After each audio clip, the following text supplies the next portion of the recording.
Greetings, followers. It is I, Cardinal Sin, and I am here with Tim Swartz, and I will read his bio for you. Tim Swartz is an Indiana native and Emmy-Award-winning television producer, videographer, and is the author of a number of popular books, including The Lost Journals of Nikola Tesla, America's Strange and Supernatural History, Tim R. Swartz's big book of incredible alien encounters, Gef The Talking Mongoose, Time Travel, Fact, Not Fiction, Richard Shaver, Reality of the Inner Earth, Admiral Byrd's Secret Journey Beyond the Poles, and is a contributing writer for books such as Brad Steiger's Real Monsters, Gruesome Critters, and Beasts from the Darkside, and Real Ghosts, Restless Spirits, and Haunted Places. As a photojournalist, Tim Swartz has traveled extensively and investigated paranormal phenomena and other unusual mysteries from such diverse locations as the Great Pyramid in Egypt to the Great Wall in China. He has worked with national and international television networks. He has appeared on the History Channel program Ancient Aliens and the History Channel Latin America series Contacto Extraterrestre. His articles have been published in magazines such as Mysteries, Fate, Strange, Atlantis Rising, UFO Universe, Flying Saucer Review, Renaissance, and Unsolved UFO Reports. As well, Tim Swartz is the writer and editor of the online newsletter Conspiracy Journal, a free weekly email newsletter considered essential reading by paranormal researchers worldwide. Welcome back to Into the Fringe, Tim Swartz. Why, thank you very much. It's a great pleasure being back with you again today. And we'll get the atmosphere going here. Very glad to have you back, and we had you on the first time when we did our Timothy Green Beckley Memorial Roundtable with lots and lots of folks, and I again give you my most sincere condolences on the loss of your lifelong friend. Well, thank you very much. It's still, day by day, I keep expecting him to call me on the phone or send me an email, because I mean there really wasn't a day that would go by that I wouldn't hear from him one way or the other. So I I still think that sometime he's going to manage to do that. Wherever he is now, he'll find a way to communicate.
Sorry about that. Internet issues.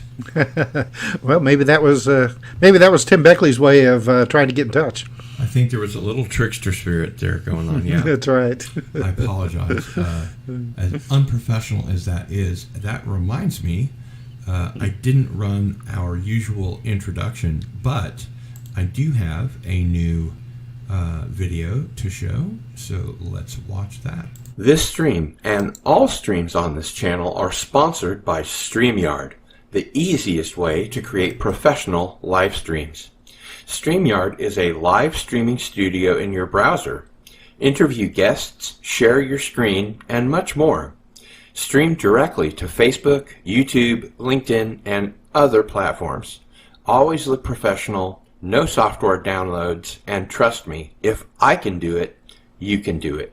Thanks to StreamYard for sponsoring this show. All right, so thank you to StreamYard, and let's go ahead and dive right in. Tim, how did you first get interested in the world of the weird and the strange? Well, and I'm sure that you've had a lot of guests say the same thing. I mean, I really got started pretty young, though I really didn't want to.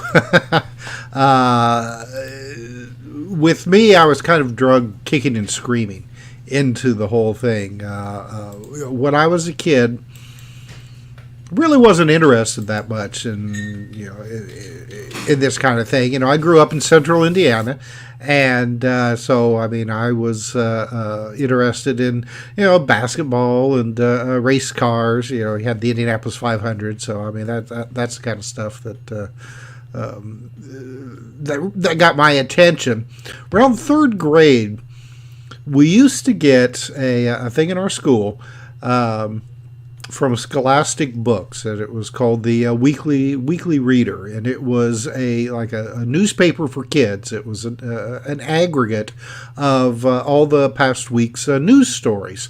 The teacher would then assign a story to every kid in the class, and we would have to write a little report about it, and then give the presentation for the class. One time I got an article about UFOs. I had no idea what UFOs were. Could have cared less, actually. But I went and did my article, gave my presentation, and that was it. I was pegged as the guy who believed in flying saucers and little green men from Mars and stuff like that. And I couldn't get away with it. I mean, that was my cross then to bear.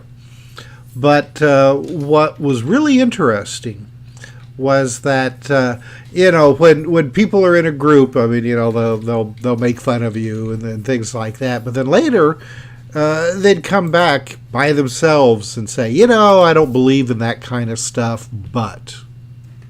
And that's when they would proceed to tell me a story about how, when their family was on vacation, they saw a UFO, or their, great-grandmother Tilda's been appearing at the foot of their bed every night since she passed away a month ago.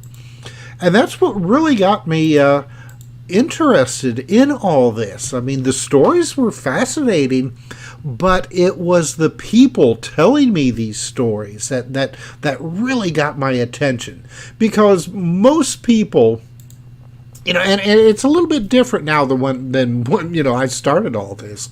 Now you have reality television, and there's lots of television shows, about ghosts and Bigfoot and UFOs. So there's a little bit more media attention about this kind of stuff. But when I got started, very few. I mean, you had some television shows like what was the one that Leonard Nimoy was in?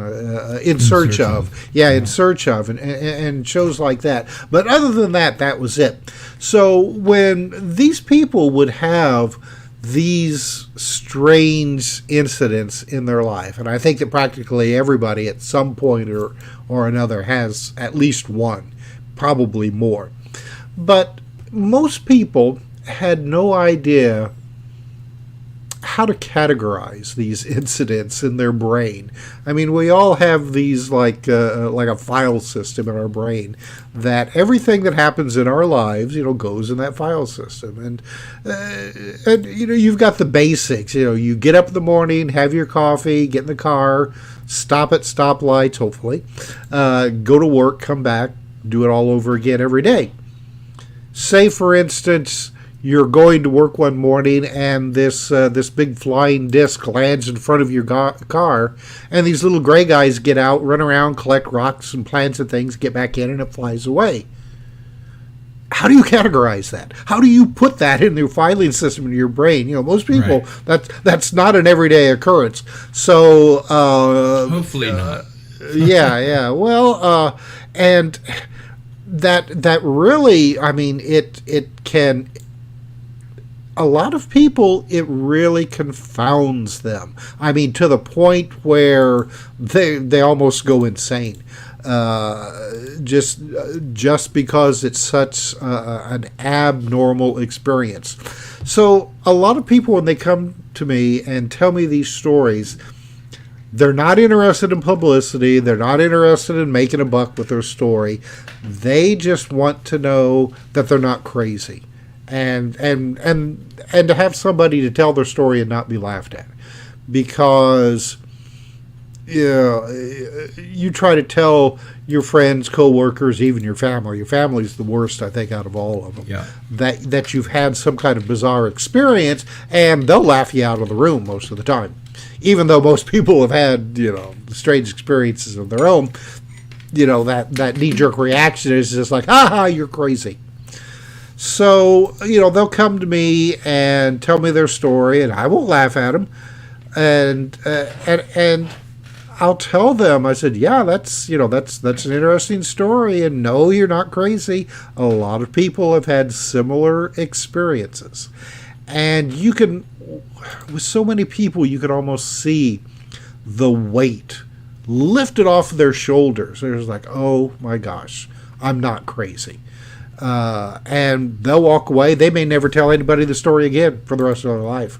Doesn't matter. They had some place that they could, get that off their, off their soul, so to speak, and be reassured that they're not alone. And I think that a lot of people that aren't familiar with this kind of stuff, they feel so alone that nobody else in the world has had these experiences. And when I tell them that, no, you're not alone, lots and lots of other throughout history have had these types of bizarre experiences, and that means the world to a lot of these people. And so that's kind of a long-winded answer to your question, but really, I mean, that's what got me started in this and has kind of sustained me all this time. Is while the reports are really interesting, it's these personal accounts, how it affects these people on a deep down level.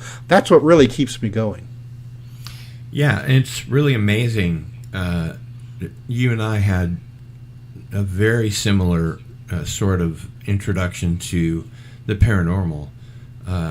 I don't think I started with the scholastic books. I definitely got there eventually, but I started just by, when I learned how to read, my mom took me to the public library, and I checked out the limit on paranormal books for some reason exclusively, and there were a lot of them in the children's book section. And after I'd read the entire paranormal children's book section, I read the entire adult paranormal section.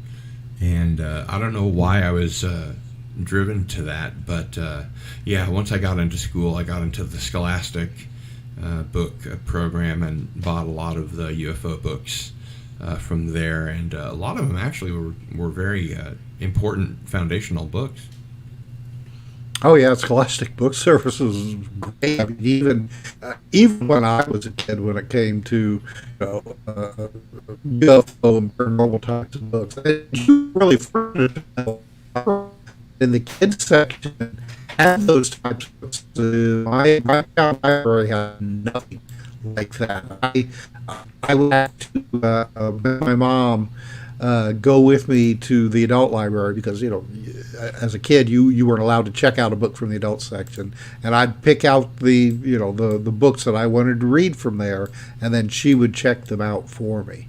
So yeah, it's changed now, as you said. I mean, there are so many very well written books that are for young readers that are really great introductions to this subject. I just happened to be watching a documentary on the Calvin Parker Pascagoula abduction, and it was done by a guy that had also seen it, but he was young, and he gathered together, I think, half a dozen other witnesses that had also seen not the abduction but the UFO. And Calvin Parker's health is not so great right now, but this was made a couple years ago, I guess, and he was fine, and at the end of it, he said, "Thank you for helping me understand that I'm not crazy, and I haven't been crazy all these years." So even, like 47 or something years later, he was grateful to the people that had finally come forward and said, "Yeah, we saw the UFO." And, because it's specifically, I think Calvin's experience is not a happy one, and one that I'm sure troubled him throughout his life. Yeah, Calvin's a great guy, and I really wish him the best. Getting over his current health problems. But yeah, I mean, when he was just a young man, I mean, like barely 18 or 19 years old when this happened to him. And he afterwards he wanted nothing to do with it. In fact, I mean, he left and dropped out of what little spotlight that there was.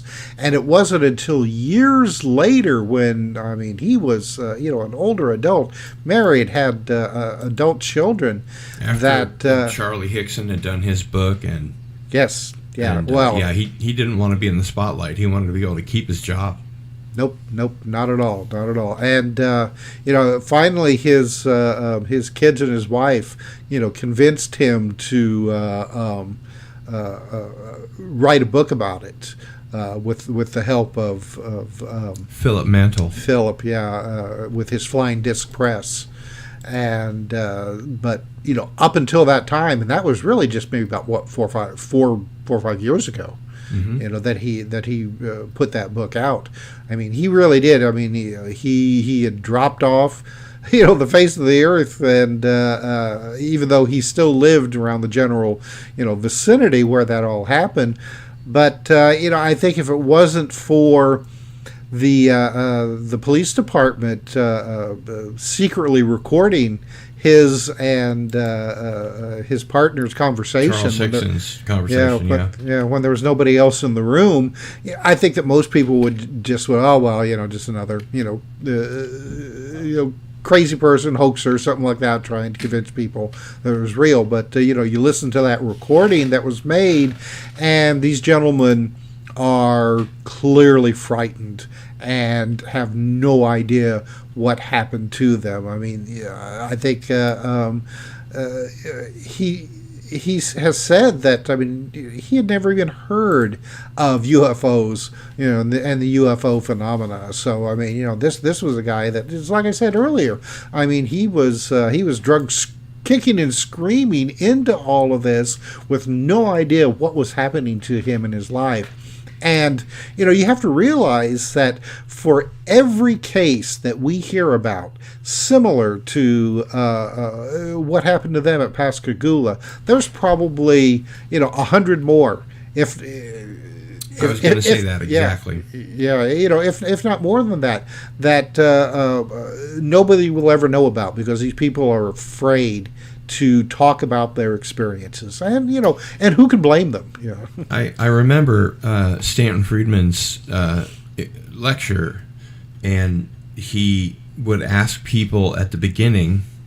I put on his lecture here in Lawrence, Kansas, and at the beginning of the lecture, he would ask people if they saw a UFO or they thought they saw a UFO, and very few hands would go up. And by the end of the lecture, he would ask it again, and a lot more hands would go up.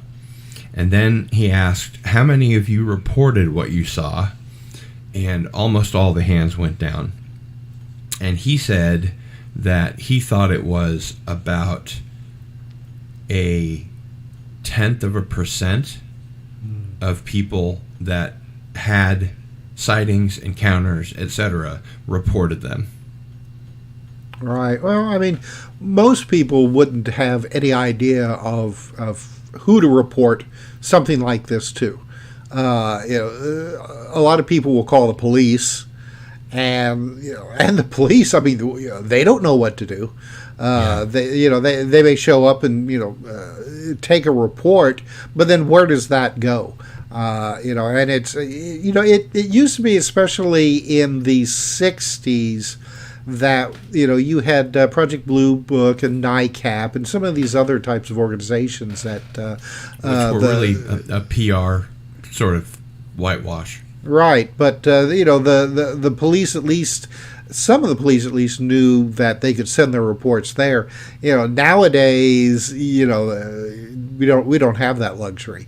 But we have the internet. At the end of Project Blue Book, the Air Force said that they closed their files and they were no longer in the business of reporting UFOs, which we now know was a lie. Mm-hmm. And there's even an Air Force manual with an entire chapter about what to do in the case of a UFO encounter. I've seen it.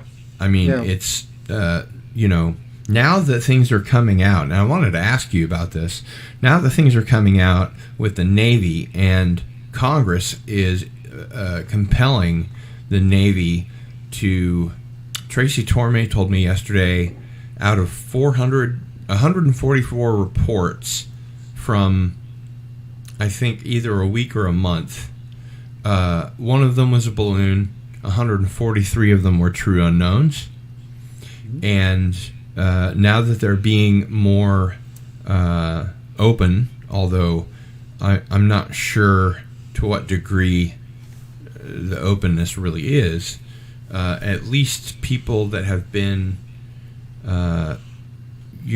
observers or witnesses or abductees know that they're not crazy and that this is a real phenomenon. And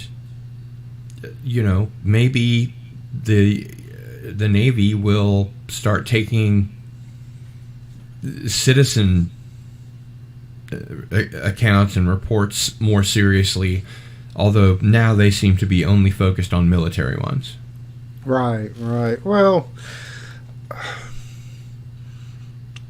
I think currently, at least, that you're not going to get the military interested in civilian encounters unless somehow it involves the military, because like you said, probably every day you'll have all across the planet these kinds of encounters being categorized. So, I mean, that's a lot.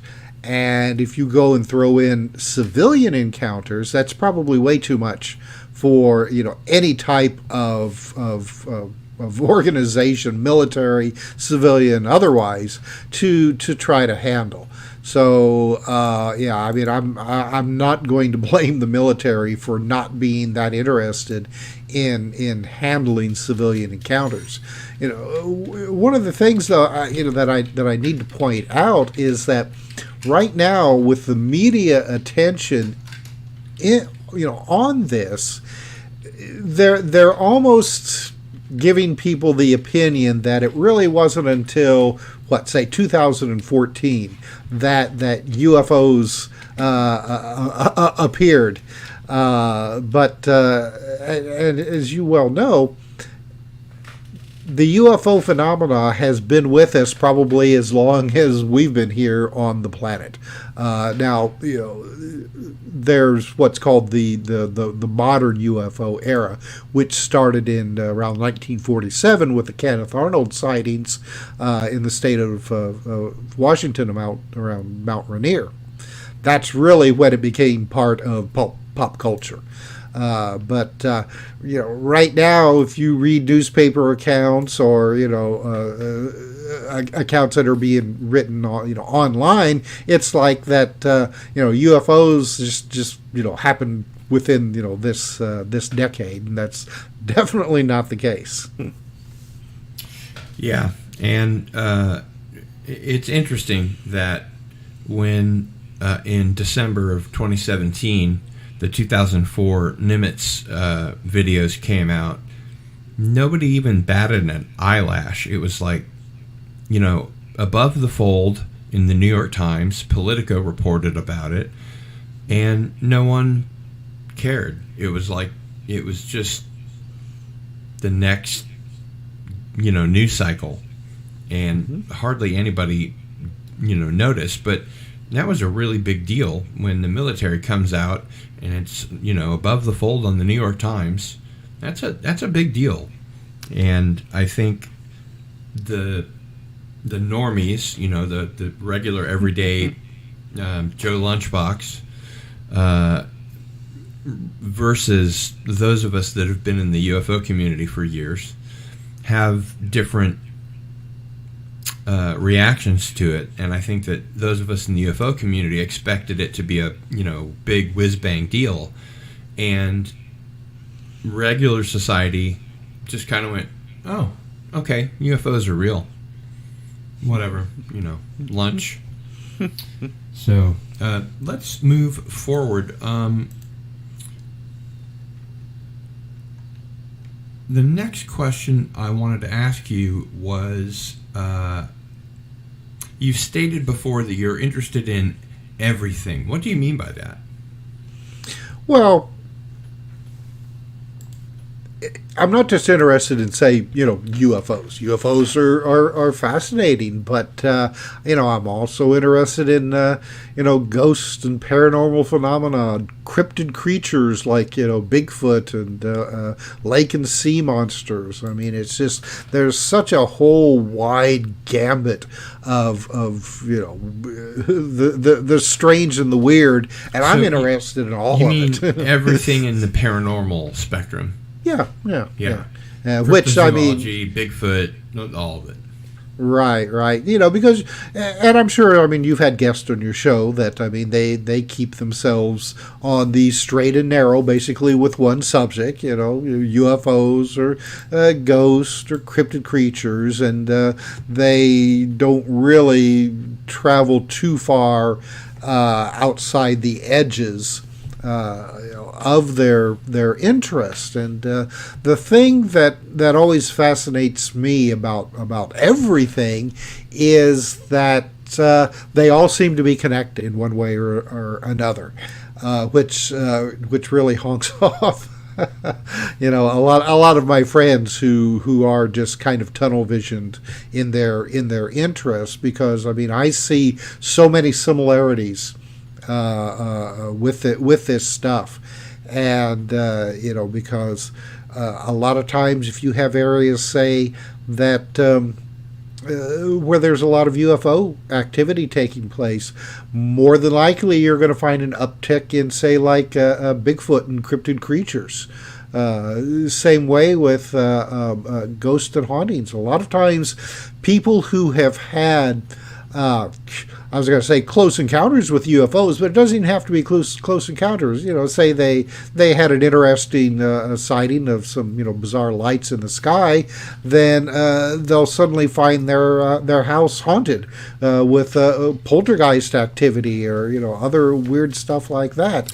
I recently had Joshua Cutchin and Timothy Renner on the show for their book, Where the Footprints End, Volumes 1 and 2.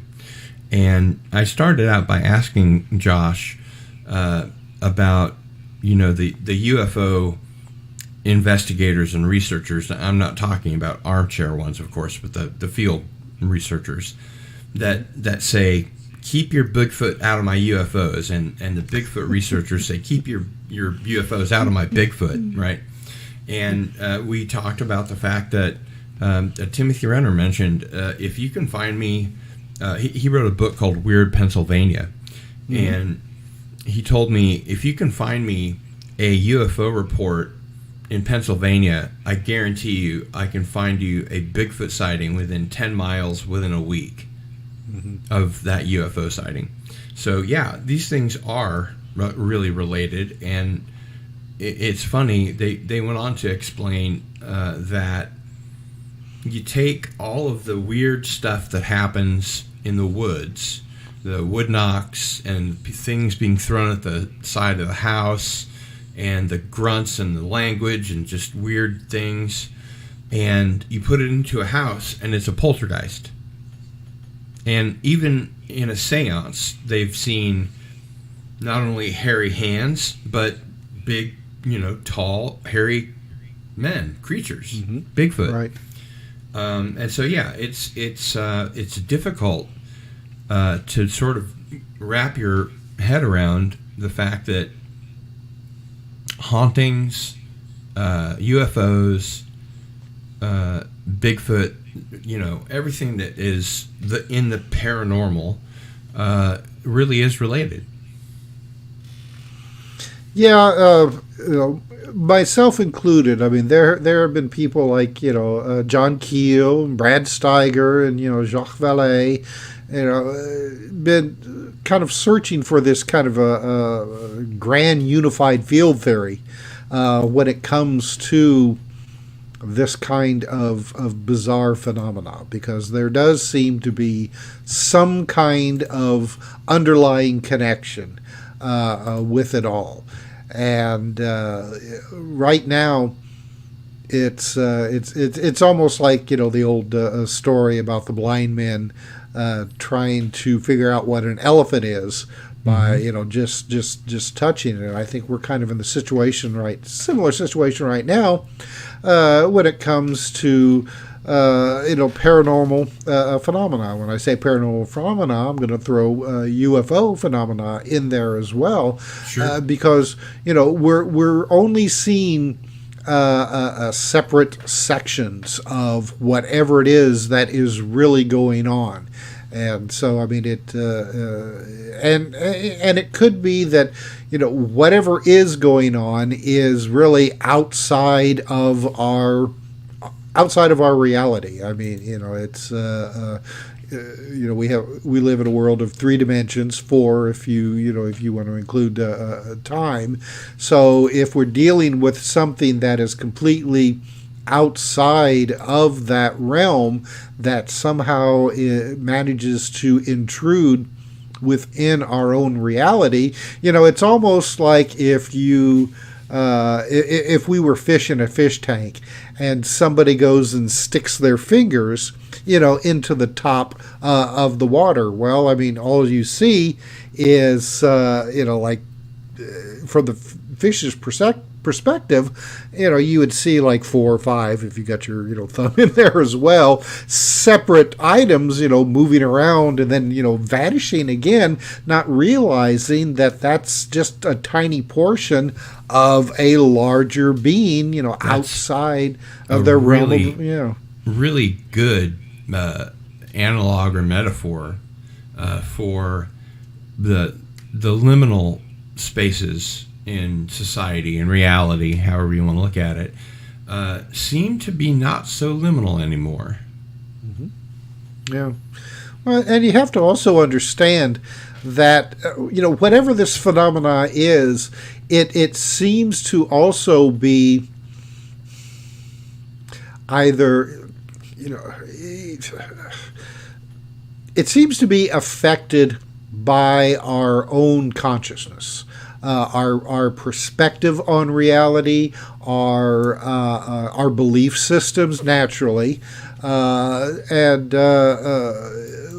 whether or not whatever this intelligence is that's outside of our own and outside of our own reality that is interacting with us, it's hard to say whether or not it is totally dependent on our own consciousness and perspectives, or if it can be influenced by us when it does intrude within our reality. I'll give you a good example. John Keel wrote about how he observed that when he would start to come to a conclusion on what he thought was going on with the UFO phenomena, it would suddenly turn, like 180 degrees and do something else. And just completely throw everything about his preconceived notions, just completely out of the water. Yeah, left turn after left turn after left turn.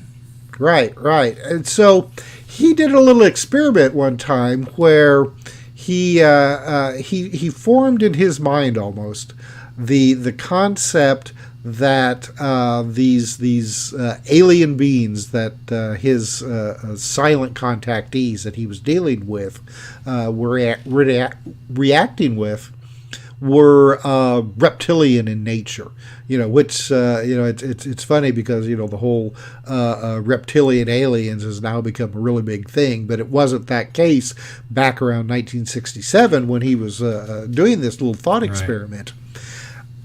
No sooner had he started thinking along these lines than he started getting phone calls from his friends, the silent contactees, about how the aliens that they were dealing with were coming over to visit him and were interested only in talking about eggs and eating eggs and doing things that like snakes would do.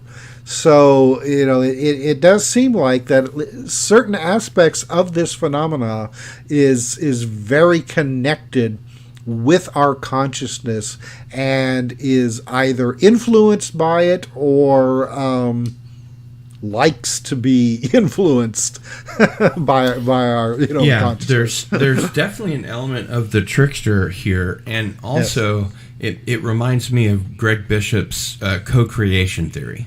Yes, yeah, very much so. I think that Greg really has a handle on at least some of the aspects of the phenomena, and that's what makes it all so very intriguing. It's like John Keel said: once you start to get possibly an idea of what's going on, then suddenly it shifts and starts doing something else. And it keeps us perpetually guessing, which that may be the part of the whole thing is that it keeps us guessing. It keeps us constantly rethinking about what's going on with our what's going on, what our reality is, what our place is in this reality. And that's really what makes all this so very interesting.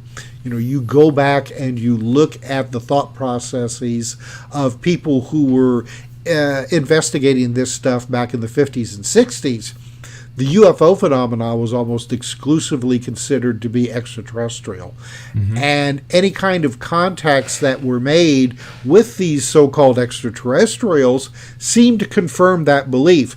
People were being visited by Venusians and Martians and people from, Jupiter and Saturn. Right.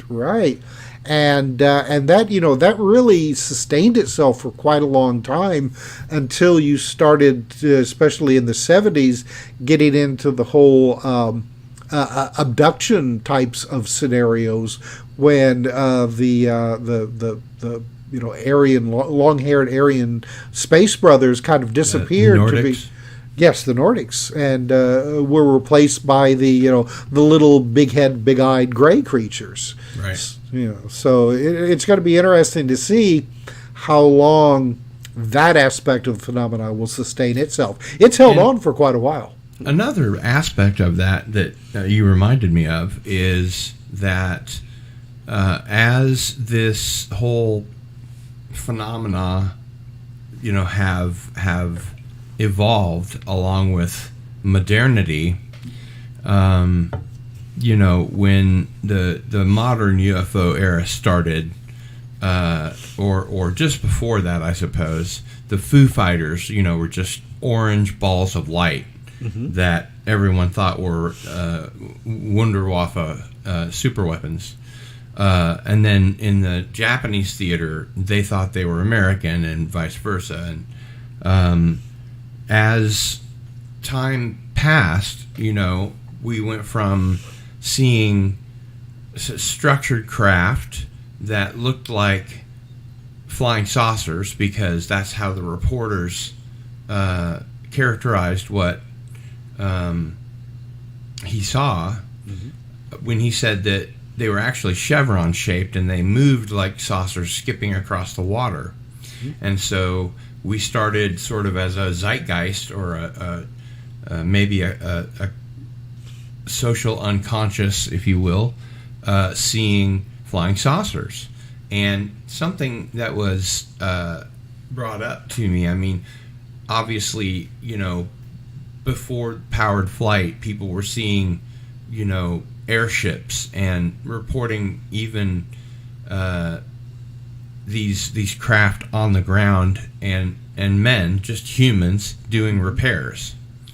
And then seeing them, flying, I think, down, the West Coast and even into Kansas and Texas in the 1890s. And then as, the Wright brothers got their plane flying, and, more people were more familiar with seeing things flying in the sky, the phenomenon itself seemed to be one step ahead of what we could do. So it was like you were saying before, what people could imagine or extrapolate. Like, I'm a science fiction writer. Part of my job is to extrapolate into the future from, based on what we have now in, science. And that's exactly, I think, what people would do, is that they would think about,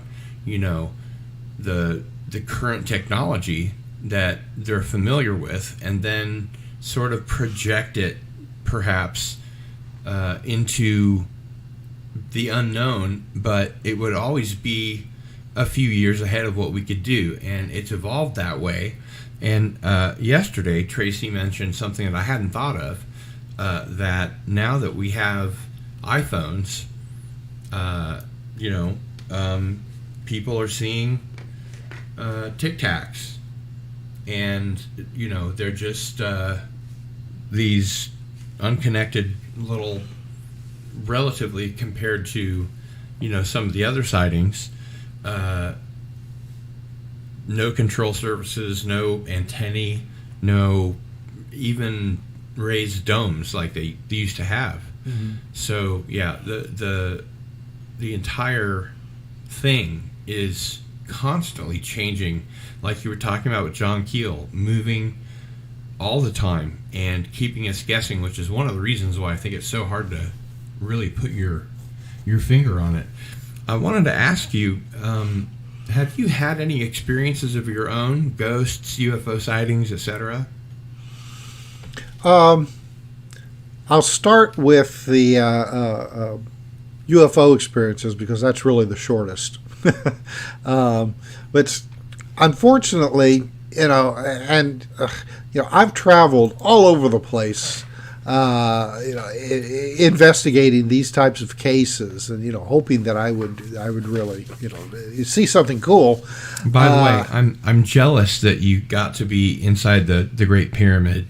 I've been to Israel 4 times, and I think on the third trip, we ran across something about going to the pyramids, and I was like, "Dad, come on!" And he thought about it, and he was like, "No," because I guess at that point the Israeli passports to Egypt might have been problematic. But I'm really jealous. But please continue. Well, let me just say that when we were in Egypt, we were told that if we had visited Israel first, that we would have had a lot more difficulty getting into Egypt. And I mean, we were there. We were there on a like a video shoot. A number of different video shoots. And so they probably would have a little bit easier on us because we were doing that, shooting documentaries. But still, we were told that, we probably would have had to have jumped through some hoops in order to go from Israel to Egypt. Fortunately, that wasn't the case. But yeah, I mean, not only did we get private tours helped by the government of Egypt inside the pyramid, but we were also taken up to the very top from the outside, which is completely forbidden. I mean, tourists, if tourists try to do that, oh yeah, very big no. But to continue my story, and I've tended to honk a lot of people off during my investigations because people will be like, oh, you have to come to this certain location because the UFOs appear there every night. And I'll be, oh, great, let's go. And I would go there, and people would be all excited. There they come, they're coming now, and it's a satellite. It's a satellite. It's a jet plane with its landing lights on, things like that, and. I actually, to interrupt, I actually had a really bizarre encounter with an airplane with its landing lights. A friend of mine and I were going to a Fortean conference in Lincoln, Nebraska, and we were in Kansas City, and we happened to be on a highway, and just on top of us, literally, was a plane that was taking off, I think, going the same direction that we were. And so from inside the car, it looked like, just something hovering there because it was going kind of the same speed we were. Mm-hmm. And, when they're taking off, they're obviously more interested in getting up than forward, but they have to do both. And for a long second, it was like, what is that? So, yeah, I mean, everyday things can really freak you out, especially if you're prone to that type of thing. Oh yeah, well, and especially at night. If you have a plane that's coming, like right towards you, for the longest time, it looks like a light that's just hovering there. It doesn't. You can't see that movement until it becomes so close that it's almost overhead. Which that's a lot of these cases of locations where they're always people say that the UFOs appear every night. That's what it ends up being. And a lot of people they don't want to hear that. And I always have to emphasize to them, look, I'm. If you're really interested in the phenomena, you have to be able to take away the stuff that is a plane or a satellite or whatever, and concentrate on stuff that you don't know what's going on. Because I mean, that's if you just say that everything is a UFO, then the art skeptics out there are going to be like, see, we told you there's no such thing as UFOs because it's always something explainable. So, with my own UFO experience, out of all the places that I've traveled finding these things, mine happened just right outside the back door of my house. And I can't say... As many of them do. Right. And again, it's a situation where, I can't definitively say, what it was. I mean, from my perspective, it was a UFO. And it was like one evening I put the dog out, and I was standing there at the back door. It was probably about 10 o'clock at night. And to the southwest of me, and I have to say that probably about 60 to 70 miles to the southwest is an airport from the city of Evansville, and I would see, you could see planes that have taken off from that airport and, going on the route. By that time, they're still pretty high up. But in that same general direction was a single bright red light just hanging there in the sky. It looked like a traffic light.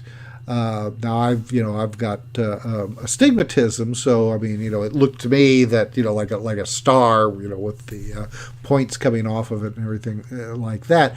But it was just hanging there motionless, very bright, very red. No other lights. No, none of the other standard lights that you would see on an airplane. No strobes.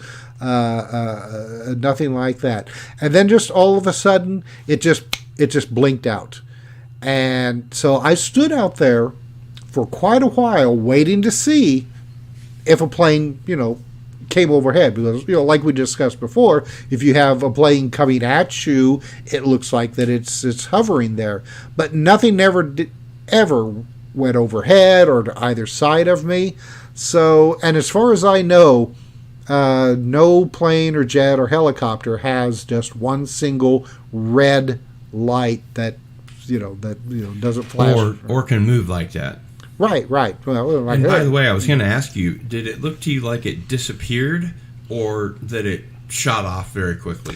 No, it looked like that it turned off because and who knows? I mean, it blinked off, and you could almost see, I don't know how you describe it, like when an incandescent bulb turns off, you could almost see like the last filament. Yeah. And I kind of, it left me kind of like that impression, because it didn't just, suddenly shoot away. No, it turned off. But then that was it. Nothing ever did fly overhead, and I mean, I had a clear view of the sky in almost all directions, and I never did see any plane go by in any direction with the standard safety lights. So again, I mean, it was a light in the night sky that didn't behave like I expected it to, so it was a UFO, Yeah, absolutely. Now, go ahead. I wanted to talk a little bit about a couple of your books. Your giveaways tonight are Dulce Warriors and Tim R. Swartz's big book of incredible alien encounters. But you've also written the book The Lost Journals of Nikola Tesla. What are the Lost Journals? Sure. Well, Nikola Tesla, if your audience, hopefully they're familiar with him. We have an intermediate level audience, yeah. Okay. Well, Nikola Tesla, I mean,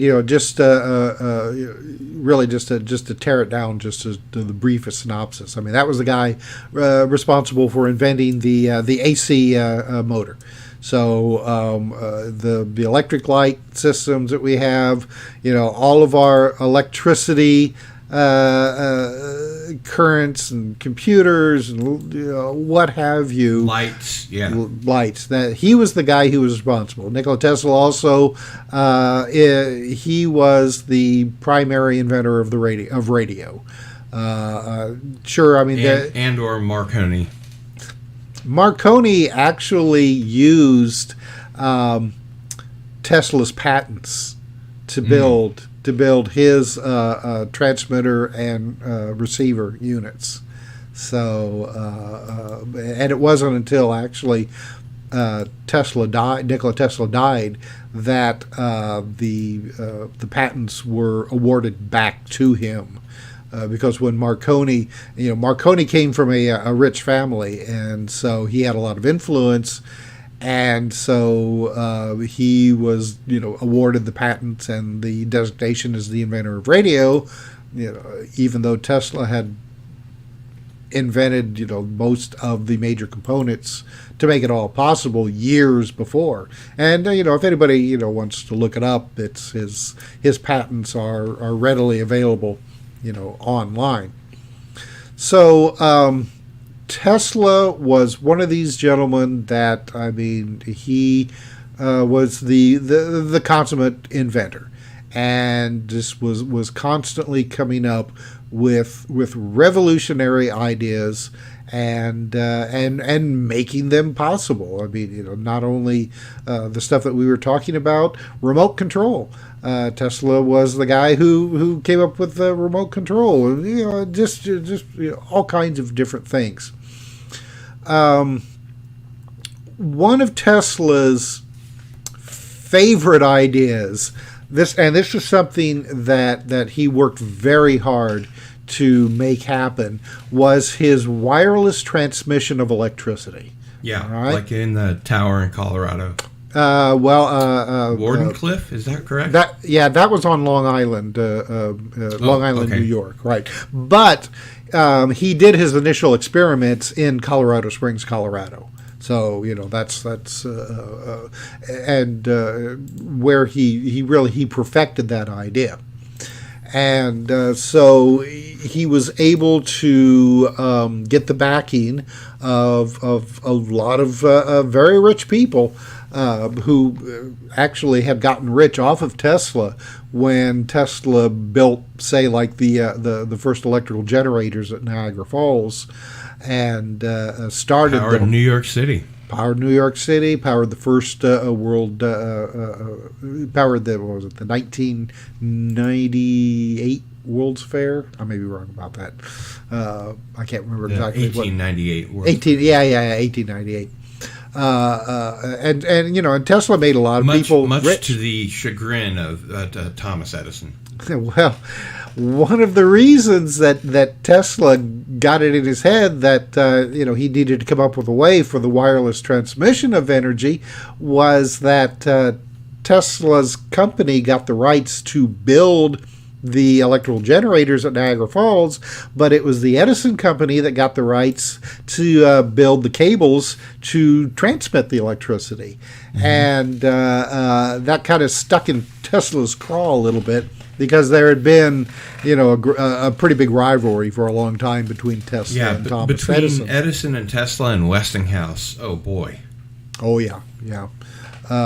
So Tesla, from some earlier experiments, he knew that that you could transmit electricity without cables, but he needed to come up with a way that could make it efficient and not to the point where, like, say, every church steeple would be, struck by, by this electricity that was being transmitted.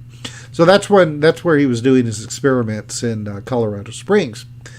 So he knew that he had perfected the idea, which we still, to this day, unfortunately, don't know exactly what he had in mind.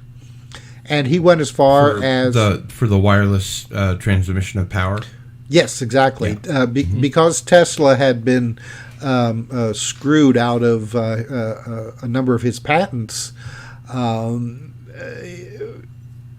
At a certain point, he stopped including every aspect of his patents in when he would submit them, just so if somebody attempted to steal what he was trying to do, they wouldn't have all the information. And that's what he did, unfortunately for us, with his wireless transmitters. I think it was Westinghouse. It might have been Edison, but I think it was Westinghouse that said to Tesla, if we can't put a meter on it, we can't sell it. Right. Well, one of the people that were backing him was now the name slips me. Morgan. J.P. Morgan. J.P. Morgan. Right. He was one of the guys that was backing him in building this transmitter at Wardenclyffe, Long Island. Now, Tesla was not exactly forthcoming with Morgan and the other people who were backing him. Tesla had told them that this transmitter site was going to be a combination, a radio transmitter, a little bit down the road, be able to transmit video, wireless telephone, that sort of thing. Oh yeah, by the way, and the wireless transmission of electricity, that sort of thing. Yeah. Just because, like you said, his backers could not conceive of a way to meter this stuff. How are they going to make money off of something that just is being delivered, through the air, or through the ground, or whatever? And then so after they discovered, and Tesla went as far as, he actually had built this tower and the building that had the generators in it that was going to do this. And after they found out what was going on, they withdrew their funds, sued Tesla, smeared his name in all the newspapers, and that basically ruined his career for a number of years. I remember specifically Thomas Edison, when he felt threatened by Tesla, and the AC versus DC power debate was going on, said that Tesla had planned on using his current to electrocute people, for executions of prisoners, that have been condemned, instead of, by firing squad or hanging or what have you. And that was something that, people were obviously really freaked out about. So what exactly are the lost journals? Yeah, let me just add a little bit to what you said. Yeah, Edison was actually the one who built the first electric chair to demonstrate how dangerous AC current was. Tesla had nothing to do with that. It was Edison who just completely misused the whole concept of AC and not only did he build an electric chair that killed the first prisoner, but he also used AC current to kill an elephant. And if you go on YouTube, that footage is available. You can see this footage where this poor elephant is being executed using AC electric current, and this was all perpetrated by Thomas Edison. Because he was so angry at Tesla and his AC current, which knocked Edison's DC current, because Edison had this whole idea that he was going to power the entire country using DC current, which wasn't very efficient, while AC, a lot more efficient. So, it's just, the things that people will go through, when they've lost a buck, But, okay, back to your question about the lost journals. Over the years,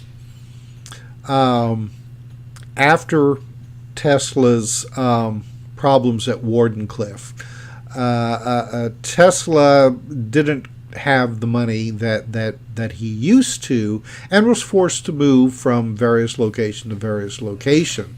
A lot of the material that he had written up over the years, mostly like notes, experiment papers, that sort of thing. Some that Tesla wrote, the majority of it written by his assistants, because Tesla rarely had the time to do it himself, ended up put away into trunks, either put into warehouses or in the basements of some of these hotels in Manhattan that he lived. Some of his assistants actually took this stuff home with them and kept them himself. And some of the most important stuff was that Tesla had come up with an idea for what was dubbed by the newspapers as a death ray, but was actually a particle beam weapon. And you have to realize that Tesla came up with this idea probably in the 1920s.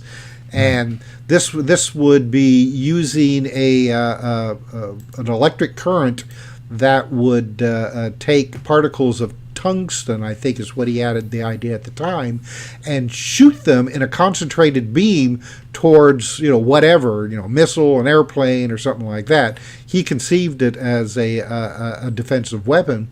And he actually had, near the beginning of World War II, had sent this idea to a number of different countries, United States, Soviet Union, Great Britain, saying, hey, this is something that could really help you against the Axis powers. But only the Soviet Union took him up on this offer. So after Tesla passed away, the United States, at the behest of the vice president of the time, used the FBI, who then used the Office of Foreign Properties, came in and took everything of Tesla's that they could get their hands on. They cleaned out his apartments. Tesla had a warehouse that he was renting space that had a bunch of his material, and they seized all of that as well. And they brought in a scientist from MIT, a guy by the name of John Trump, who just happens to be the paternal uncle of former President Trump. No kidding. No kidding. And Trump was an electrical engineer who, at the time, was actually working on developing electrical systems for the first nuclear reactors.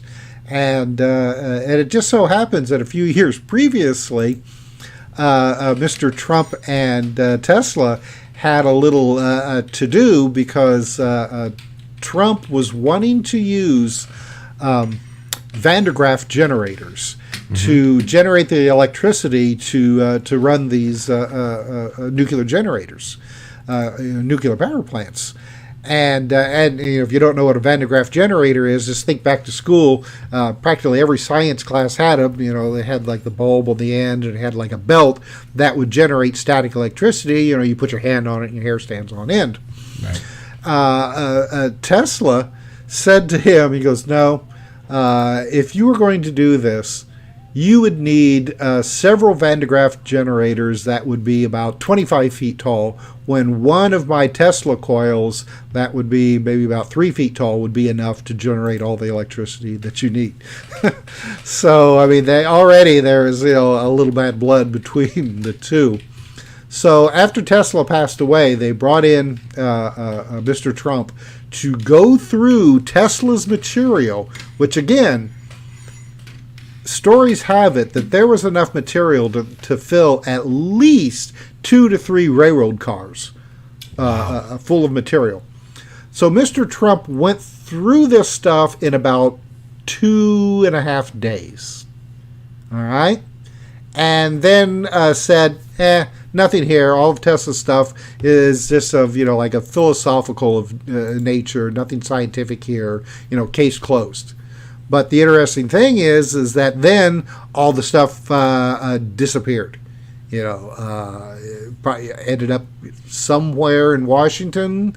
Who knows? It's being looked at by top men. Exactly. And I've used that reference, before, with the exception though that I think they're instead of just being sealed away and forgotten about, it was a very prized material that was more than likely farmed out to various laboratories and think tanks and things like that.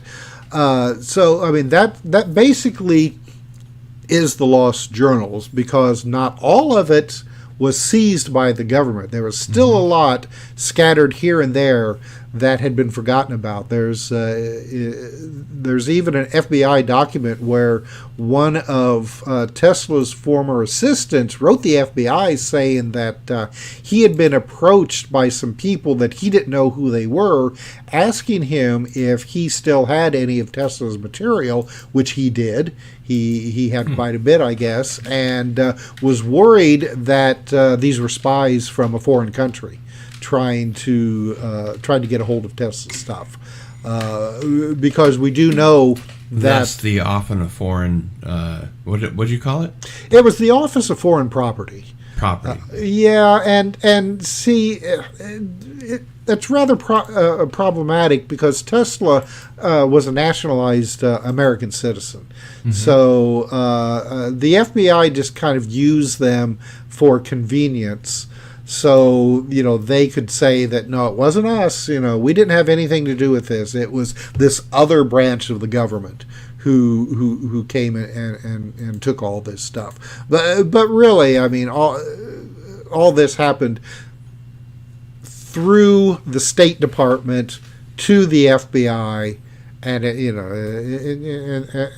that's how it worked. And then farmed out to the military. I think one of the main concerns at the time was that Tesla had sold the blueprints to his particle beam weapon to the Soviet Union around 1935. Through which was perfectly legal at the time. There was a company in the United States that was what they did. I mean, they worked with the Soviet Union to buy and sell things for the Soviet Union, and apparently the Soviet Union were happy with what Tesla sold them, because a couple of years later they gave Tesla even more money.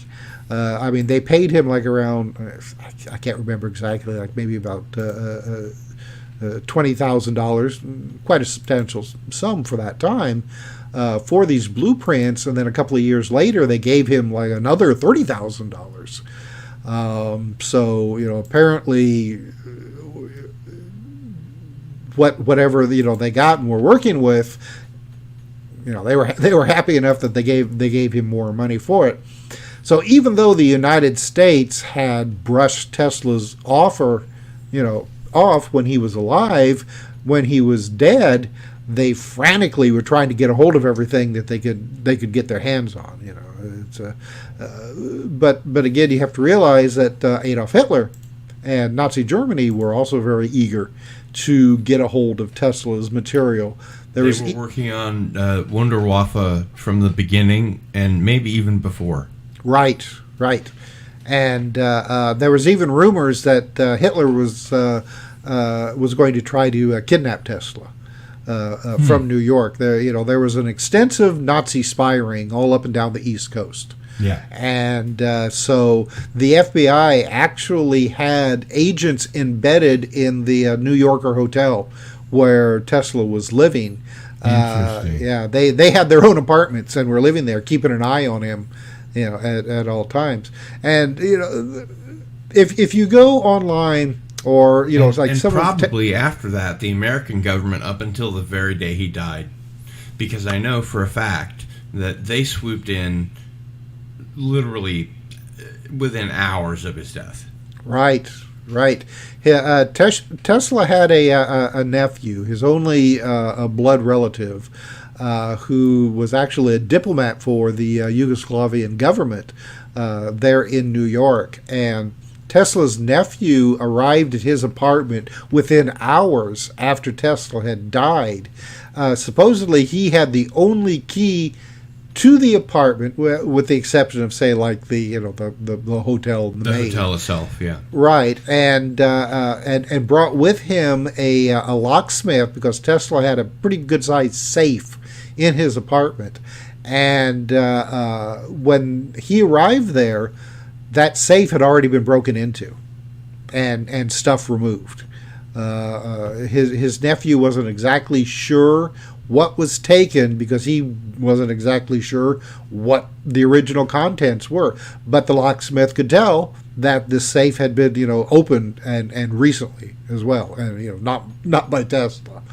So yeah, I mean, and there's still, there's still rumors that people occasionally will uncover, test some of Tesla's paperwork and things Air like quotes.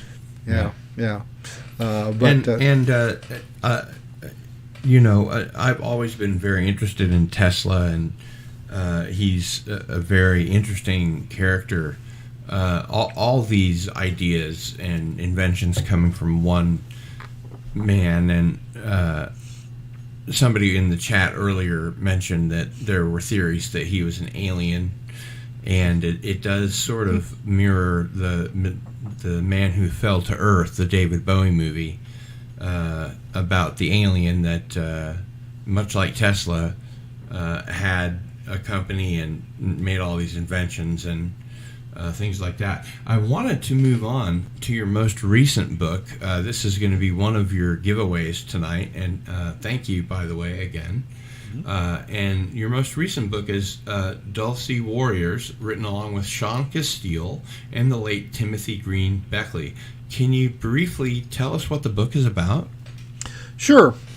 This book, Tim Beckley was working on this when he passed away. We had all been working on it for a while, and the majority of the material had been written, and we were in the process of going over it, proofreading, adding stuff, taking away stuff when Tim passed away. So Sean Castile and myself went ahead and finished it, added the graphics, and at the very beginning of the book, we asked a number of different people, friends of Tim, to submit a couple of pages, recollections of their experiences with Mr. Beckley. So not only is this a book about the whole alleged underground base at Dulce, New Mexico, but it's also a somewhat of an homage to Tim Beckley and his life and his work. And may I say, one of the most interesting and important people in the UFO community and the paranormal community at large. Yes, yeah. He was a joy to work with, and I'm really happy that we were able to get this book finished. That Tim had gotten enough of it finished that we were able then to complete the task for him. I'm just kind of sorry that this really will be the last book that he worked on. I don't know if you remember this, but I tried like hell for a year to get Tim to come on the show, and one of his replies was, well, why don't we get Tim Swartz on also, and then I'll do an hour and Tim can do an hour. And I really wanted to do a deep dive into the life and times of Timothy Green Beckley, and he was in poor health, obviously, but he was resistant and unsure and hesitant, and I was emailing him up until a few weeks before he died about coming on the show, and now I can understand why there was the hesitance, the reticence maybe is a better word to come on a YouTube show. Right. Well, and he was not feeling well. He hadn't been feeling well for more than a year. He had heart troubles. He had a pacemaker installed, and especially with shows like this one that have the video element to them. I mean, he no longer was really comfortable doing something like that, and plus, the 2 hour amount of time for the show that was difficult for him to do an interview for that long. He could maybe do an hour at that point, but other than that, it was hard for him, and and I understand at that point. and they were great shows. I really enjoyed them, and they're still available on YouTube as far as I know. Yes, yeah. The show was called the show that we did, myself and Tim Beckley, was called Exploring the Bizarre. Yes. Criminally underwatched, in my opinion. Well, and by the way, who did the graphics for that show? That was amazing. Oh, our producer, Tina Marie. She was the owner and producer of all the shows on the KCOR digital radio network. I see. So she's a graphic digital artist. Okay. I'm gonna take a step back here. Do you mean the graphics on the video? The moving stuff in the background and the photos and the twirling around of different things and just all the motion graphics while the show was going on. Okay. The video elements of the show were done by our video guy by the name of Peter Bernard. He also did up until like maybe about the last year of the show. At the beginning, he would do these absolutely fantastic animated openings where of Tim and I, talking and interacting, and he had like cartoon characters that would act out. That was great. Peter Bernard was such a great animator and funny as hell. And you guys would voice, we'd better get back to the studio, and all the stuff before that was all animated and was just the coolest. Right. It was only just a couple of minutes before the actual show started, but it was so much fun. Doing those, unfortunately, around the last season of our show, Peter got involved with some other things and didn't really have the time to do those animated opens anymore. Which it's such a shame because it's such a unique part of the show, and I was always so happy and just laughed my butt off when he would come up with the final product with this. So it was always such a lot of fun, and you could tell it was something that Tim really enjoyed. You got a kick out of it. He did. I mean, Tim had always said that for years he had always been the guest on shows, and that it was about time that that he sat in the different chair and asked the questions rather than having to answer them. So right. He really did. He had a lot of fun asking the questions, and also reminiscing about his own experiences and knowledge. I mean, a lot of times, Tim would go off on a tangent of his own, and I'd have to, remind him in chat, during the show, Tim, we got to let the guests have a chance to talk. But that's the thing, though. I mean, every once in a while, we would have a guest that at the very last minute would have to cancel. Mm-hmm. And so it would just be, Tim and myself talking. And, we could do that time in, it's just the time would fly by. Because the two of us together, we could talk and carry the show. And, it's, and in fact, we had a lot of people say, you should do that all the time. Heck with the guests, just you two talking, And can you tell us what the book itself about the Dulcie bass is about and what your beliefs about it are? Sure, yeah. I got off on a tangent there talking about Tim. Yeah, Dulcie Warriors deals with this whole, and I guess you would call it a UFO mythology that came up around this alleged underground base outside the town of Dulce, New Mexico. This started actually in the the 1980s. I think this was a John Lear thing, right? Originally, he became involved in it. It actually goes as far back as this gentleman by the name of Paul Benowitz. Poor Paul Benowitz, yeah.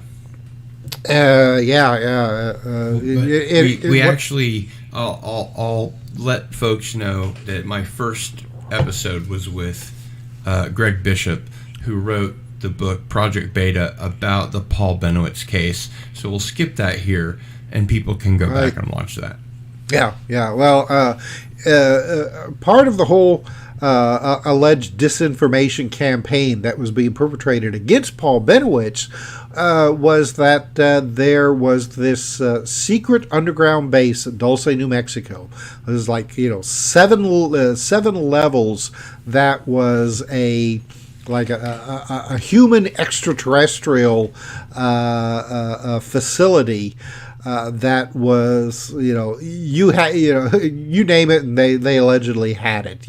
Where secret experiments were taking place using abducted humans, cloning, mind control,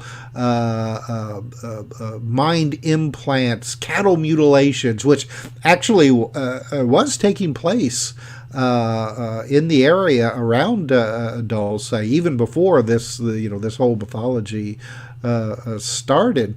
And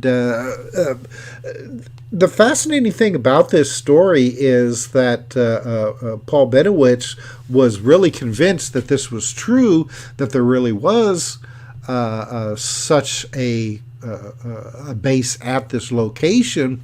But then you had all of these other people, John Lear, like you said, who kind of jumped onto the bandwagon and adding their own stories, adding their own information or supposed information on the reality of this base.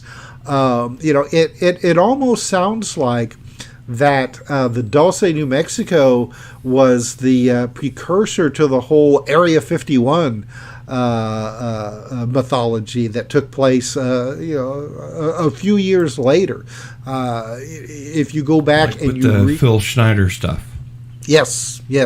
Well, I mean, the whole idea that, this was a location where there were, extraterrestrials working alongside humans. Yeah.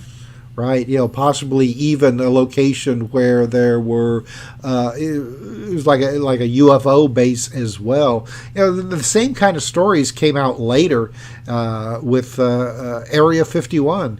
So you read these stories that came out about Dulce. If you'd remove the name Dulce and add and put in Area 51, I mean, it's the stories are almost indistinguishable.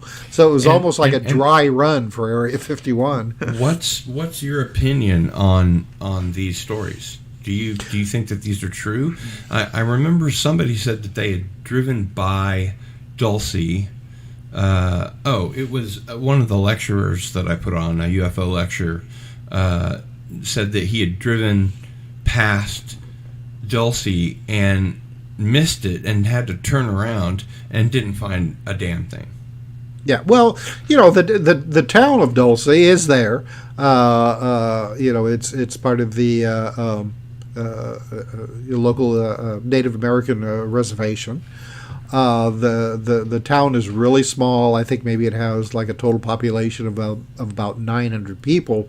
The Dulce base is allegedly outside of town, located inside one of the higher points in the area, a mesa.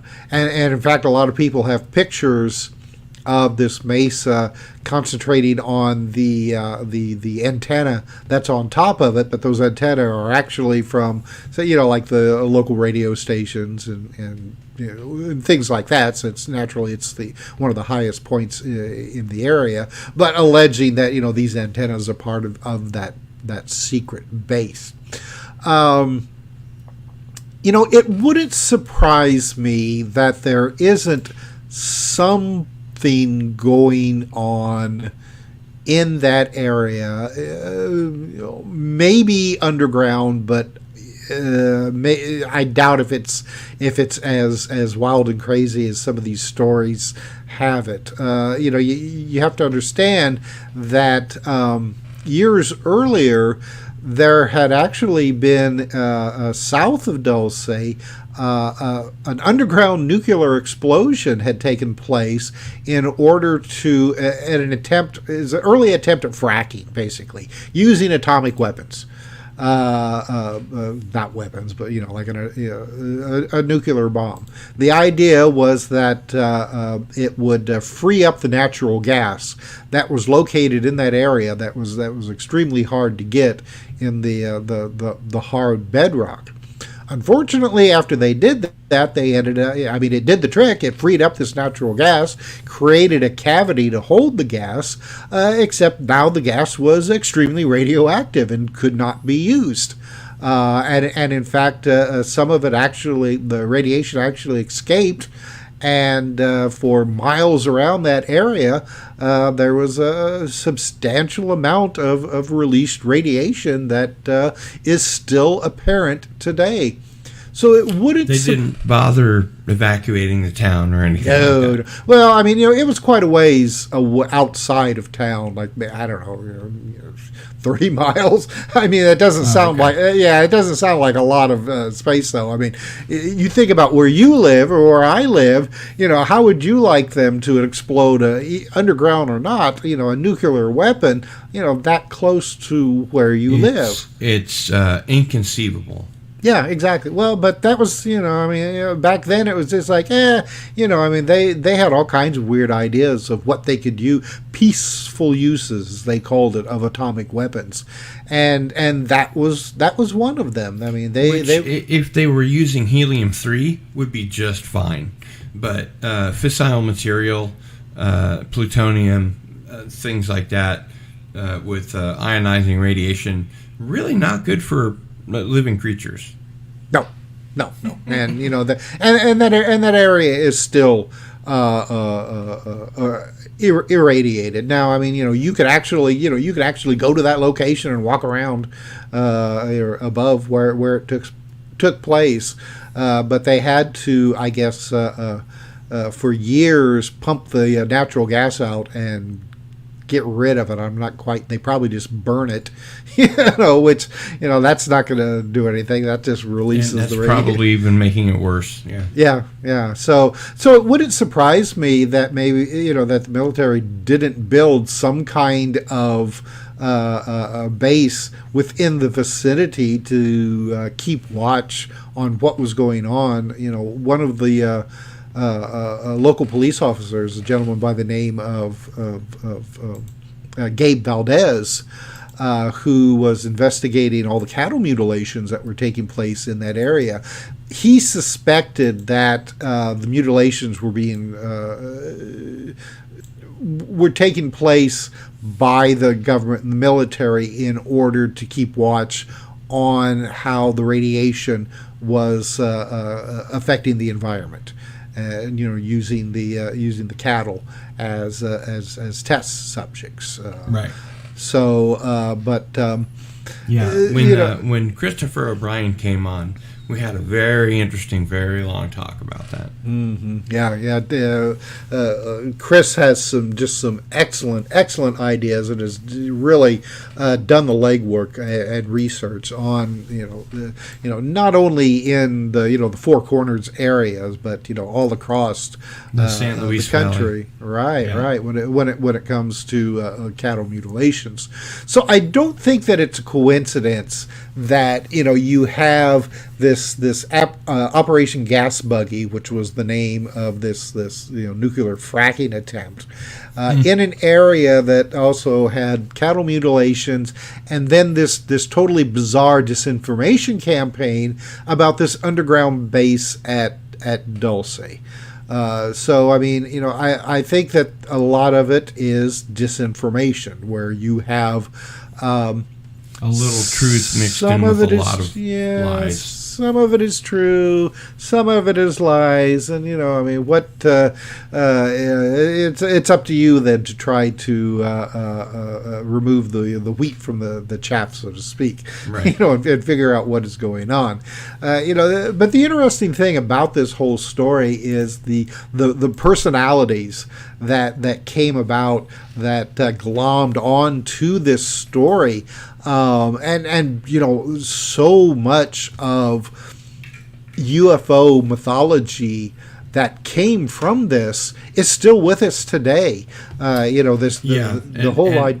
Go ahead. The reason that I brought up John Lear was just the stuff that he had reported about all the different levels and what took place on each level, and vats of blood and human beings strung up all over the walls, and pieces of humans and all kinds of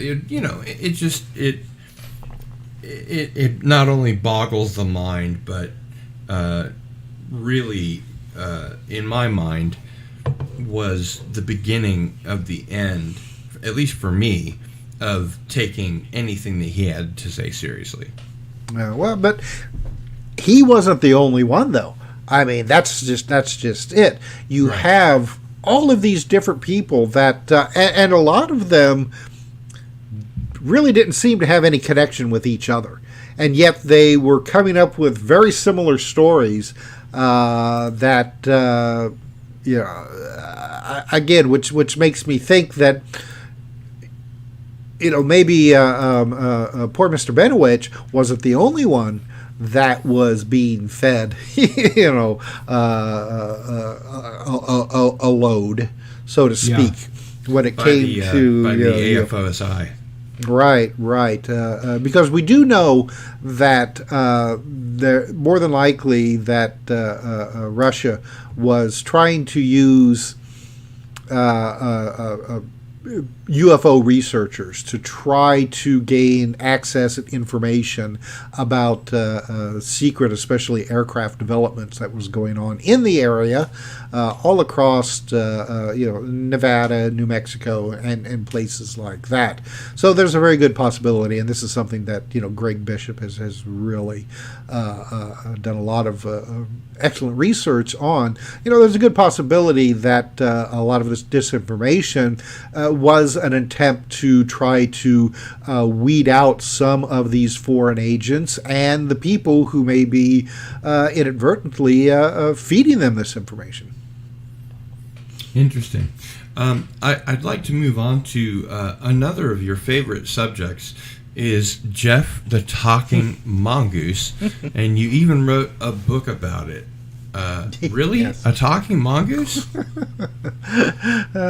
Oh yeah, this is really a fascinating case. I'm going to step away from my just to let my cat out of my office just really quick. Sure. Here. He's starting to bang on the door, so hold on.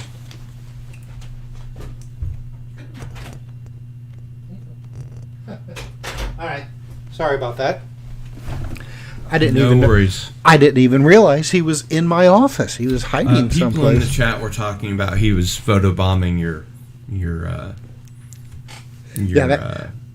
that was CJ. Yeah, that was CJ, Captain Jack, as we call him, or there you go, or Chunky Joe, whatever.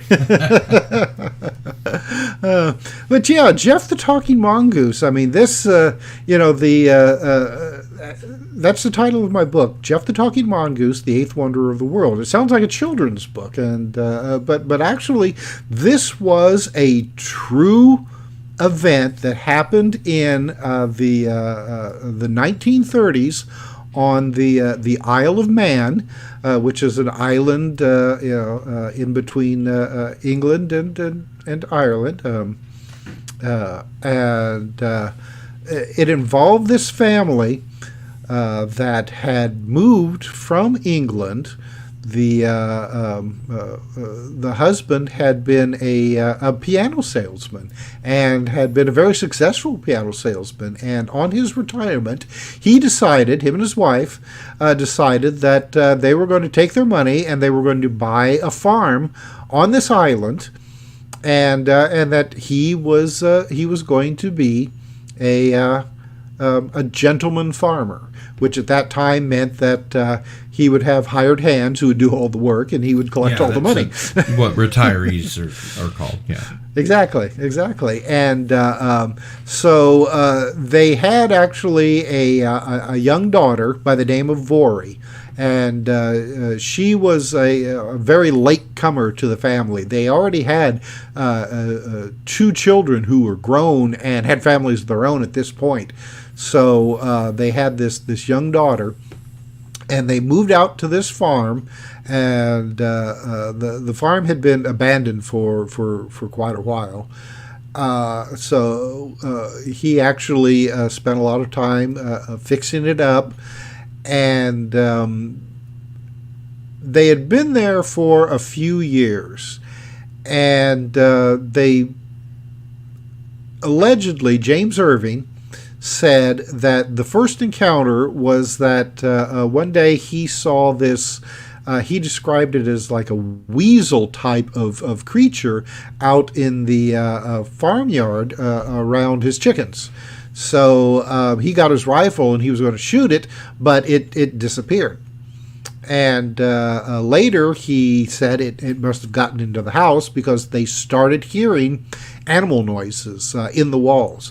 Now, the farmhouse was a stone construction, and when he was renovating it, what he did was that he built wood paneling on the inside of the wall and left maybe about a 5 or 6 inch space between the wood paneling and the stone walls. This was an attempt at insulation, because on the Isle of Man it would get very, very cold, and the stone walls would just radiate cold into the house.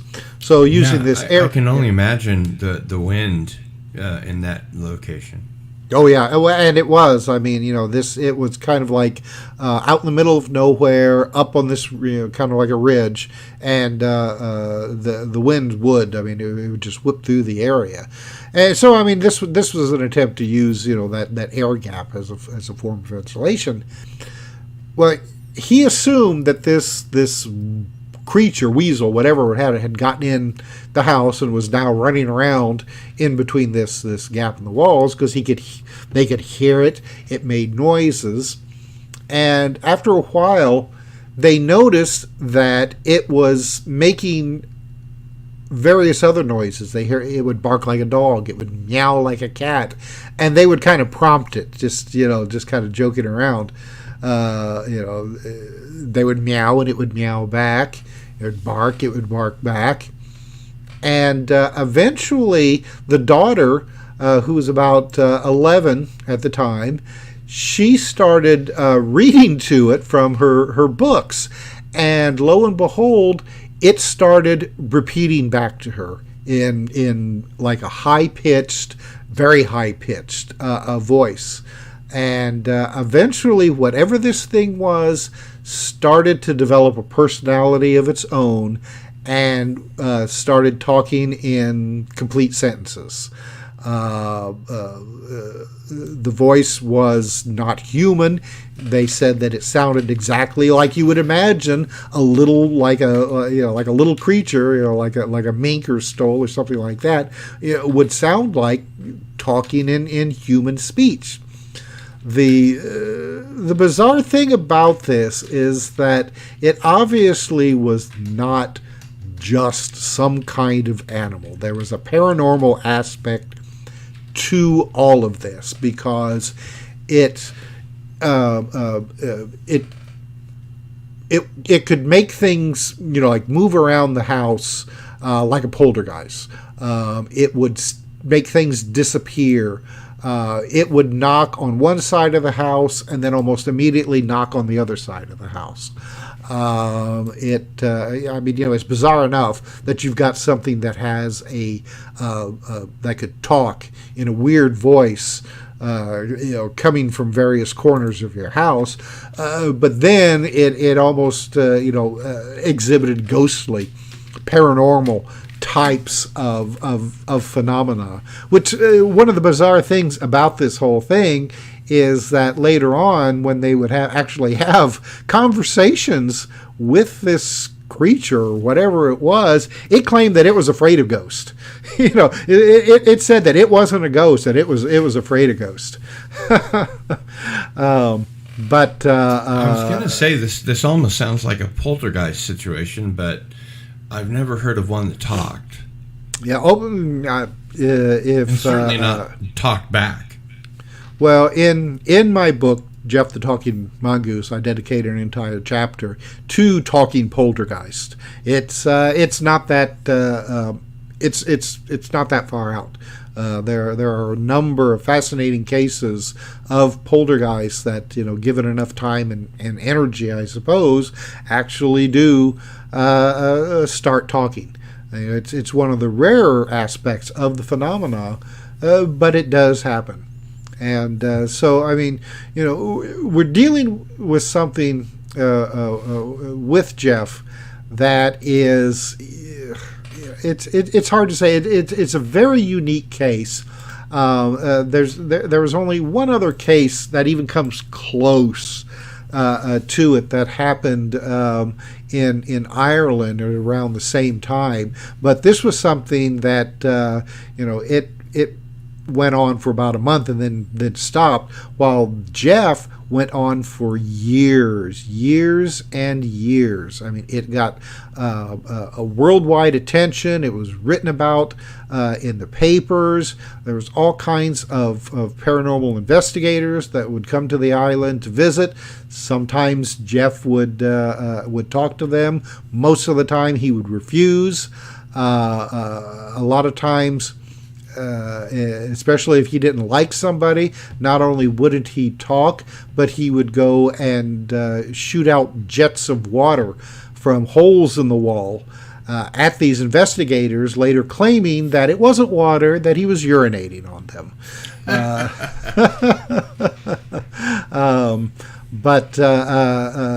And Gef didn't confine himself to the Irving's house either. He would go and visit the neighbors, steal stuff from the neighbors, and then bring it back to the Irving's house. And now this goes back to what I was saying before about how it's all interconnected. Now this sounds like fairy lore. Yes. Oh, yeah. Well, and the Isle of Man has a very rich fairy lore from, thousands of years. Gef almost sounds like what would be called the spirit of the hearth. Which was a type of elemental that lived in the hearth of the household, and as long as you took care of it, it would take care of you. You leave it food, and it would be brownies, Tommy knockers, right? Gnomes, little people, little people, right. And one of the things about the spirit of the hearth is that they were well known to go to your neighbor's house and steal stuff and bring it back to you, which is what Gef would do. It got to the point where James Irving actually kept a diary and wrote down everything that Gef would do on a daily basis. And we list a large part of that, in my book.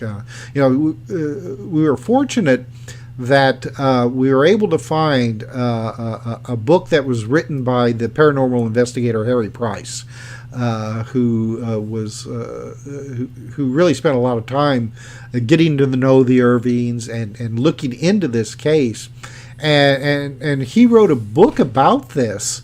But unfortunately, it wasn't a very good seller, and it immediately, maybe had about a print run of about 500 copies, and that was it. And we were fortunate. Tim Beckley actually helped me with this. He was able to find a PDF of this book, which we were able to include in my book. And so, I mean, this is the first time since, like 1937, I think 38, when Harry Price's book was written. And so it's the first time that this book has been seen and reprinted. So, I mean, we were very, very lucky to be able to get this, which added, so much more information that hadn't really been known about the whole Gef phenomena. And, one of the bizarre things about this is that years later, after Vori Irving, that was the little girl who lived in the house, after she had moved away, she moved away and moved to England, and a writer for Fate magazine actually tracked her down, and she consented to be interviewed. She had never consented before, but this time she did, and she told him, and she was in her 50s at this point, she told him it all happened. Everything that that you read about, it actually, Gef was real. We talked to him. I had no idea what it was, but it actually happened. She said that. Do you recall if she mentioned if it had been frightening or if she was scared? She said at first, naturally at first, because they had tried to trap and poison him, which really honked him off. And I guess he threatened them. Gef said that he could kill them anytime if he wanted to. And, wow. Naturally, that was scary. But she said that after a while, it just really became just normal, just part of the family. She said what was really strange is when he would disappear, because he would disappear for weeks on end and then suddenly just show up again. And she said that as time went by, he would disappear longer and longer until he finally just never showed up again. Weird. And of course the allegations was that she was a ventriloquist, that she could throw her voice and could do all this, and she told this reporter, she goes, look, if I was that good of a ventriloquist, I would have made a living out of it. Yeah, exactly, and up and to I guess her dying day, and she said that Gef basically ruined her life. She said that She says she was always afraid to get married because she was afraid that it would come out that she was that girl, that girl who had the spook, as the locals the talking mongoose, the talking mongoose, right, and so after the Irvings had passed away and they sold the farm, the guy who bought the farm claimed that he shot Gef and killed it. And actually, there's a picture in the book of this, of him showing this animal. Looked almost like a big skunk to me. And when Vori Irving saw the picture, she was like, "That's not Gef." She goes, "That's way too big." Gef was small. She said that he probably was less than a foot long. Because occasionally they would catch glimpses of him. He was really fast, and when he wanted to show himself, he would do it. But most of the time, it was just a voice in the walls. And tell me, what's next for Tim Swartz? Oh gosh, well, right now I'm kind of taking a break because Dulce Warriors, we got it released just this week. So and we've been working on that, since probably about really at the we started working on it last winter. So that's a long time to get this book out. I'm interested in the Havana syndrome. I don't know if you're familiar with that, but that's this whole. Not at all. Well, that's this whole thing where diplomats, starting in Havana, but now in other places, have claimed. Oh, yes, yeah. You're right, right. Well, I mean, it's when this first started, everybody was saying that it could be like a sonic weapon, because they were hearing strange sounds in their ears. But because of research and some books that I had written previously, I was saying, now this sounds like microwave weapons, electromagnetic weapons of some kind. Which some of this, making the diplomats sick and yes, yeah. Some of this could be based on Tesla type of technology. Absolutely. Right. So I'm considering possibly writing a book about that, and then bringing in some of the information that I have gathered over the years, based on Tesla's research, and some of the secret technology that has been, developed over the years from the CIA's MK Ultra types of projects, as well as of course the Americans aren't the only ones. I mean, China and Russia and all the rest. I mean, everybody's been working on technologies in an attempt to come up with mind control or mental influence. And are you using the apparatus that Tim used for publishing, or are you doing self-publishing? How are you going about it? Well, Tim had his company, Interlight Global Communications, and so the Dulce Warriors. We went ahead and, with the help of his family, we all of the valuable files. It's like the lost journals of Nikola Tesla. It's the lost journals of Tim Beckley. Yeah. So the money that goes to the buying the Dulce Warriors and all the other books that are available on Amazon really are going to be beneficial to help continue Tim's work, and to make sure that the material that from his years of work doesn't end up in a trash dumpster someplace. Right. Yeah.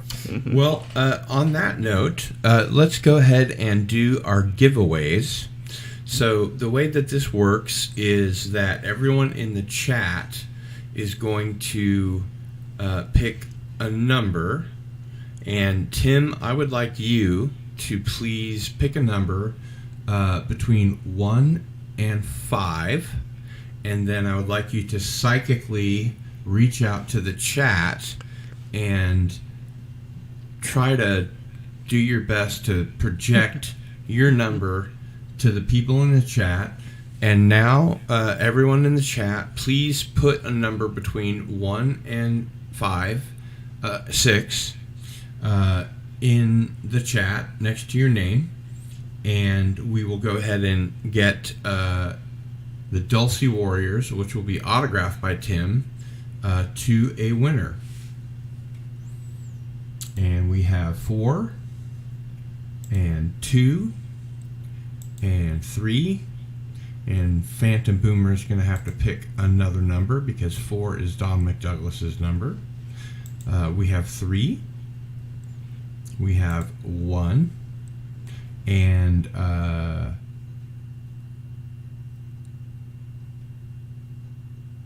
we just need Don McDouglas to pick another number. Phantom Boomer has picked 5. So we have 1, 2, 3, 4, and 5. Very good. Tim, your number? 2. And Ivan Ivanovich is the winner. Congratulations. So I will get his information to you, and then you can send that out. And then we will do the same thing for Tim R. Swartz's Big Book of Incredible Alien Encounters. Again, autographed. So let's go ahead and have everyone in the chat pick a number between 1 and 6. Again, Tim, reach out and let the chat know mentally what your number is. Great. Between 1 and 5. And everybody pick a number between 1 and 5. And we will have our next giveaway. So we have 3. We have 4. We have 6. And Mr. MH will have to pick another number because Phantom Boomer has 6.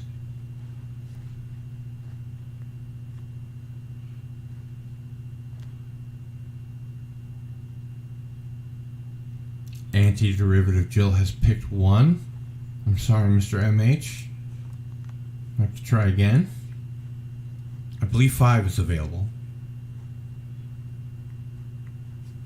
Really focus in. That mental energy.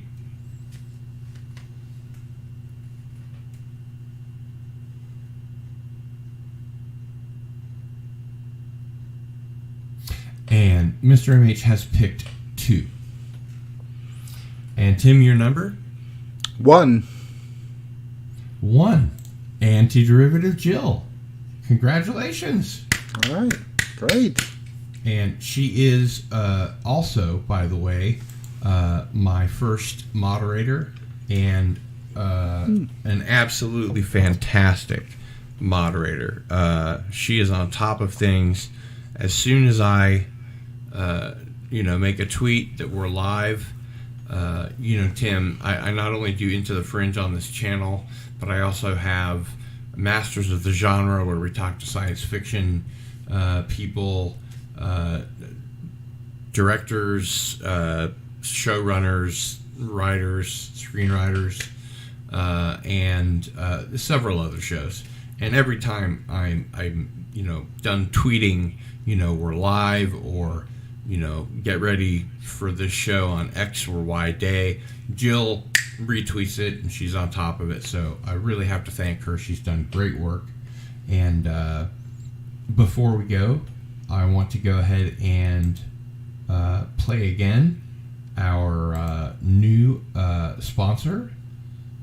So here's the message. This stream and all streams on this channel are sponsored by StreamYard, the easiest way to create professional live streams. StreamYard is a live streaming studio in your browser.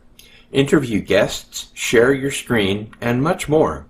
Stream directly to Facebook, YouTube, LinkedIn, and other platforms. Always look professional, no software downloads, and trust me, if I can do it, you can do it. Thanks to StreamYard for sponsoring this show.